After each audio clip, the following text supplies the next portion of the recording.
एक उकाब की उम्र तकरीबन 70 साल होती है और इस उम्र तक पहुंचने के लिए उसे निहायत तकलीफों, मुश्किलात और कठिन रास्तों से गुजरना पड़ता है। जब उसकी उम्र 40 साल होती है तो सबसे पहले उसके पंजे, जिसकी मदद से वो शिकार को दबोचता है, कुंद हो जाते हैं। उसके बाद उसकी मजबूत चोंच टेढ़ी हो जाती है और उम्र के गुजरने के साथ साथ उसके पर, जिससे वो आसमान की बुलंदियों को छूता है, वो इतने भारी हो जाते हैं कि उसके सीने के साथ चिपक जाते हैं। इन सब मुश्किलात के होते हुए शाहीन के पास सिर्फ 2 रास्ते होते हैं। पहला रास्ता कि वो अपनी मौत को तस्लीम कर ले, हिम्मत हार जाए, अपनी हार मान ले और मर जाए।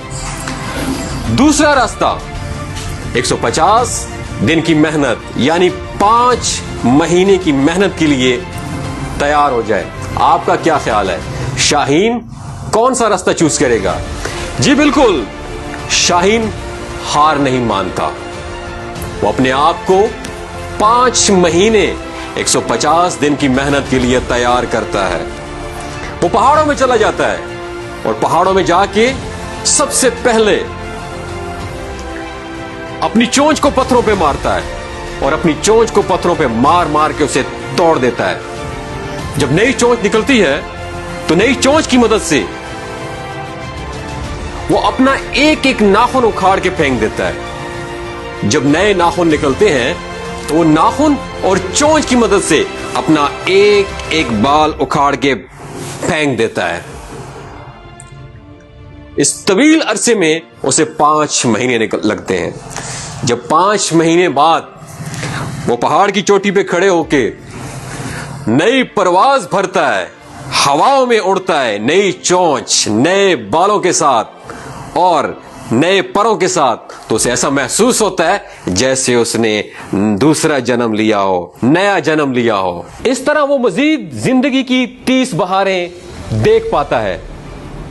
उकाब की इस कहानी से हमें यह सबक मिलता है कि बाज़ औक़ात हमारे लिए जिंदगी को बदलना बहुत ज्यादा जरूरी है, अगरचे इसके लिए हमें सख्त मेहनत, जदोजहद क्यों ना करना पड़े। याद रखिएगा, जिंदगी के माहो साल बदलने से कुछ भी नहीं होता। जब तक आप अपने आप को नहीं बदलते, दुनिया नहीं बदलती।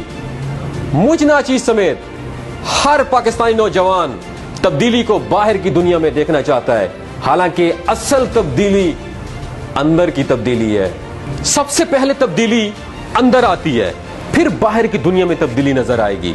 मस्बत तब्दीली के लिए अपने आप को बदलना होगा। अब सवाल यह पैदा होता है, खुद को कैसे बदला जाए? खुद को बदलने के फलसफे का मतलब ही यही है, अपनी कमियों, अपनी कोताहियों, अपनी कमजोरियों को आइडेंटिफाई किया जाए, तलाश किया जाए, फिर उनको बेहतर से बेहतर बनाने की कोशिश की जाए। खुद को बेहतर बनाने के फलसफे का मतलब ही यही है, सेल्फ ग्रूमिंग, अपनी ग्रूमिंग की जाए, अपनी जात के ऊपर काम किया जाए, सेल्फ इन्वेस्टमेंट। अल्लाह पाक ने जो आपको सलाहियतों से नवाजा है, जिस टैलेंट से नवाजा है, उसको पॉलिश जरूर करना चाहिए।